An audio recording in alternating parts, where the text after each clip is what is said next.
The sun sagged low over the Arizona plains, bleeding fire across the horizon and igniting the grasses in hues of crimson and gold. The air carried the weight of heat and silence, broken only by the hum of insects and the distant cry of a hawk.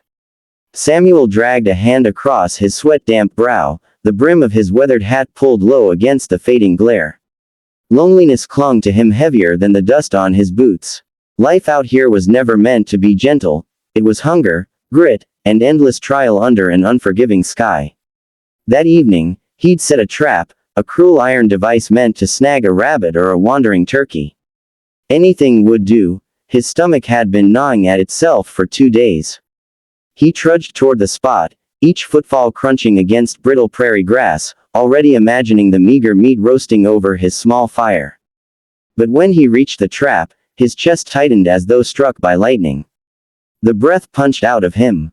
It wasn't game. It was a girl. Young, fierce, and desperate, her ankle caught between the merciless jaws of steel. Her long black hair spilled wildly over her shoulders, clinging to her cheeks where sweat, dust, and tears mingled. She fought against the trap, thrashing, but every movement only drove the jagged teeth deeper into her flesh. The sight hollowed Samuel's stomach with guilt. He knew the stories. Every cowboy, every settler did. The bloody clashes between white ranchers and Apache warriors, the raids and the reprisals, the mistrust burned into both sides until it seemed older than the land itself. And now here she was, her wide, unblinking eyes ablaze with terror. To her, he was no different than the soldiers who stormed villages, no kinder than the men who cut down forests and claimed rivers as their own. She expected cruelty, expected a blow or worse. For a long moment, time itself refused to move. The prairie wind hissed through the sage, carrying the sharp tang of dust. Samuel's rifle weighed heavy in his grip, yet the thought of raising it toward her made him feel sick. Slowly, deliberately, he lowered it to the ground and lifted both hands in surrender. "I won't harm you," he murmured, uncertain if the words meant anything to her ears. His tone, however, carried the truth, and tone needed no translation. He reached, not toward her, but toward the trap. Her muscles went rigid, ready to recoil, though she couldn't flee. The iron jaws locked her ankle tight, blood already darkening the soil beneath her. A small, pained whimper slipped from her lips, and Samuel flinched as if struck. He had meant only to feed himself, not ensnare another human being, least of all a woman. Dropping to his knees, Samuel examined the device. His fingers shook as he pried at the jagged edges, skin tearing against cold iron. The trap clung stubbornly, like a predator unwilling to let go. His jaw clenched, teeth grinding with determination. Blood welled on his palms as he forced the metal apart, until at last with a screech the jaws snapped open. The girl gasped, wrenching her leg free. She trembled violently, unable to rise, while Samuel inched back, giving her distance. Yet his eyes remained fixed on her injury. The wound was ugly and deep, blood pulsing in steady rivulets. Left alone, she'd be dead within days. If infection didn't claim her first, coyotes would. She pressed her hand against the gash, glaring at him as though daring him to strike. Samuel tore his shirt open, teeth ripping a strip of fabric free. He raised it slowly, showing her, before creeping closer. She stiffened but did not stop him. His hands, calloused from rope, rifle, and reins, touched her ankle with a gentleness he hardly recognized in himself. He bound the cloth tight, staunching the blood. The silence roared between them, louder than words. Her breath came ragged, chest heaving, while Samuel worked with uncharacteristic care. When he tied the final knot, he rocked back on his heels, exhaustion sagging his shoulders. "There," he whispered, though more to himself than to her. The prairie stretched endlessly in every direction, the light dying into dusk. Two souls from rival worlds sat bound by accident and necessity. Fear still lay thick, but in its shadow, a spark flickered, something faint and fragile, dangerously close to trust. The Apache woman studied him, confusion bleeding into her stare. She had been told stories since she was a child. Settlers who burned homes, soldiers who chained families, men who grinned while spilling blood. But this one had ripped his own shirt, bloodied his own hands, to ease her pain. The contradiction rattled her spirit. Samuel's gaze carried no sharp cruelty, only guilt, and something heavier, as if he shouldered her pain with his own. The wind rolled across the prairie, bending grasses in waves, as though the earth itself paused to watch. She tried to stand. Her legs buckled instantly, her wound betraying her. She stumbled, and Samuel instinctively caught her. For one breathless instant, she leaned against his chest, her pulse hammering. Yet his arms only steadied, never tightened.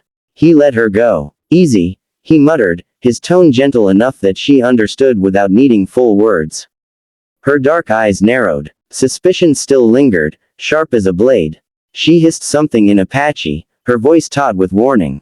Samuel didn't understand the meaning, but the intent was clear, she was testing him.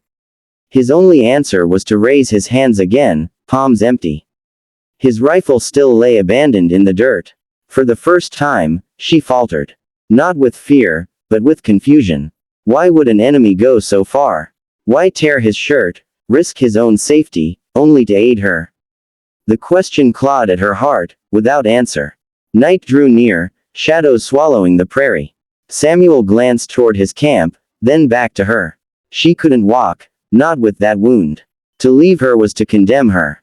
Yet to carry her invited danger. If her people found them together, it would mean his death. Still, Samuel already knew his choice. His conscience would not let him turn away. He stooped, sliding his arms beneath her. She gasped, fists clenched against his shoulders, but he cradled her as though she were sacred. "You're safe now," he promised, voice quiet, but certain. Back at camp, firelight flickered against them. Samuel laid her gently on a blanket, careful with her leg. He offered water from his canteen, holding it out until at last she drank. Her lips trembled against the rim, but the cool liquid eased her. He never forced, never crowded, moving with deliberate calm. The hours stretched. She watched him tend the fire from across the camp, every motion measured and cautious. His face was rugged, cut by sun and wind, but there was a quiet softness beneath the dust, something she had never seen in the faces of men who wore spurs and rifles. When she touched the bandage, she found it steady, holding back the bleeding. For the first time her expression shifted. Not gratitude, not yet, but something smaller. The hostility had cracked, just slightly. Samuel stayed awake long into the night, his eyes heavy with fatigue but his body refusing to rest. His rifle remained untouched in the dirt, his distance respectful. In that simple act, a seed of trust was sown. She let herself curl on the blanket, sleep dragging her down against her will. The sun hung low over the Arizona frontier, spilling molten colors across the horizon. The prairie seemed to burn with fire and gold, a vast ocean of dry grass swaying under the weight of the evening wind. Samuel tugged at the brim of his hat, brushing sweat from his brow. His boots dragged heavy with dust, and the solitude pressing against him felt heavier still. Life as a cowboy was never merciful. It was hunger gnawing like a wolf, it was endless days of blistering sun, it was nights haunted by the calls of coyotes. That afternoon, he had set a steel trap in the tall grass, hoping to catch a rabbit or perhaps a lean wild turkey. Anything to fill the hollow ache in his stomach. Now, as he walked back to check the snare, his stride carried both desperation and faint hope. But when he reached the spot, his chest seized as though clamped by iron. The trap had caught something, but not what he had expected. A girl. She couldn't have been much more than 20, though the wild determination in her eyes made her seem older. Her dark hair fell in tangled rivers, strands sticking to a dirt-streaked face where sweat and tears had mingled. The cruel jaws of his trap bit deep into her ankle, pinning her in place. She thrashed helplessly, every movement forcing the steel to bite harder. Samuel's gut twisted. He knew the tales told around campfires. Raids, ambushes, soldiers torching villages, ranchers driving people from their lands. Settlers and Apache alike saw each other as monsters. And now this girl, this warrior's daughter perhaps, was staring up at him with eyes that burned with terror and rage.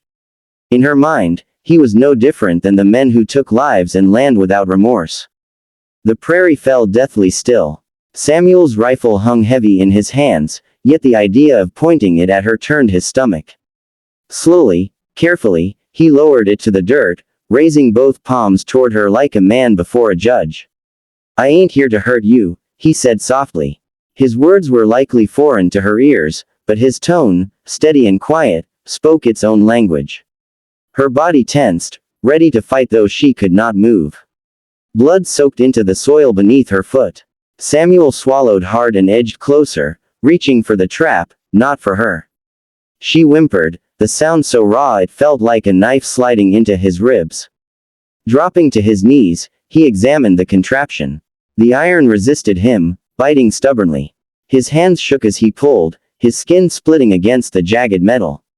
Blood slicked his fingers, but he forced his strength into the springs until, with a harsh screech, the trap sprang open. The girl gasped sharply and dragged her foot free, trembling as though the earth itself were shaking. She tried to sit up, but her strength faltered. Samuel stepped back, giving her room. The wound was ugly, deep, red, and pulsing. If it festered, it would kill her as surely as any bullet. She pressed her hand against it, glaring at him as though he were the blade itself. Samuel ripped at his shirt, tearing a strip with his teeth.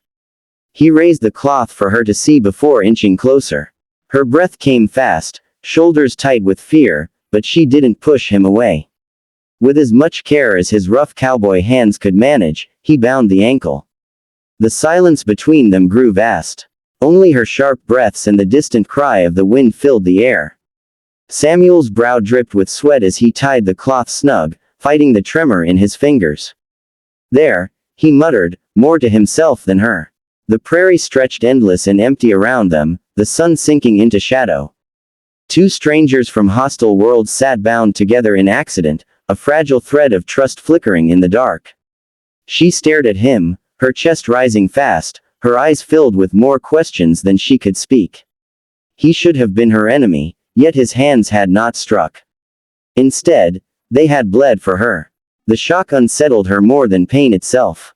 When she tried to stand, her leg failed her instantly. She stumbled, nearly falling, and Samuel caught her instinctively. For an instant her weight pressed against his chest, her breath quick and panicked. He steadied her, then let go at once. She narrowed her eyes, suspicion sharp as a drawn blade. She whispered something in her own tongue, words edged with warning. Samuel didn't understand, but he recognized the fire in her tone. He lifted his hands again, palms open, showing her his rifle still lay forgotten in the grass. Her lips trembled, confusion breaking through the fear. Why would he go so far? Why tear his own shirt, blood his own hands, for someone he should hate? The prairie darkened, night crawling over the land. Samuel looked at her, then back toward his camp. If he left her, wolves or cold would claim her. To carry her was to risk his own life. If her people found them, he would be seen as captor or worse. Yet his heart had already chosen. He stooped and lifted her into his arms. She gasped, fists balling against his shoulders, but his hold was gentle, reverent. "You'll be safe," he promised, though his words were for himself as much as for her. Back at camp, the fire's glow painted them in amber. Samuel laid her carefully on a blanket, fetched water from his canteen, and held it out. She hesitated, then drank. He kept his movements slow, measured, never forcing. She watched him across the flames, eyes sharp and wary. His face was rugged, weathered, yet beneath the dust there was a gentleness not born of cruelty. When she touched the bandage, the bleeding had slowed. For the first time, her gaze softened, just a fraction. Samuel stayed awake long into the night. His rifle lay untouched, his eyes heavy, yet he forced himself to remain watchful, not for her, but for her safety. In that choice, a fragile seed of trust was sown. Morning came softly, painting the sky in hues of rose and gold. The prairie stirred with wind and the distant cry of coyotes. Samuel roused stiffly, bones aching from the hard ground, and found her already awake. She was watching him. Her stare was no longer pure hostility, though wariness lingered. Her lips parted, voice halting, the words broken but clear. "Why, you help." The question startled him more than the sound of a rifle ever could. Her voice was fragile, uncertain, carried like a whisper on the morning air. Samuel met her gaze, steady and unflinching. Because it was right, he said simply. No excuses, no grand speeches. Just truth. Her eyes widened slightly. She had expected a trick, a hidden blade behind his words. Instead, she found only honesty. And for the first time, warmth flickered faintly in her gaze. He rose slowly and offered his hand. She hesitated, suspicion written in every line of her body. But at last, she placed her trembling fingers in his. He lifted her carefully, steadying her as her wounded ankle gave way. She leaned against him, uncertain, but did not pull back. Together they walked, step by slow step, across the prairie. The horizon stretched wide and uncertain, carrying with it the risk of her people's arrival, or perhaps a fate neither could yet name. The land felt different now. Not barren, not hostile. It felt like sacred ground where something had shifted. Once, they had been bound by story, cowboy and Apache, predator and prey. But in a single night, mercy had carved a bridge. Fear had not vanished.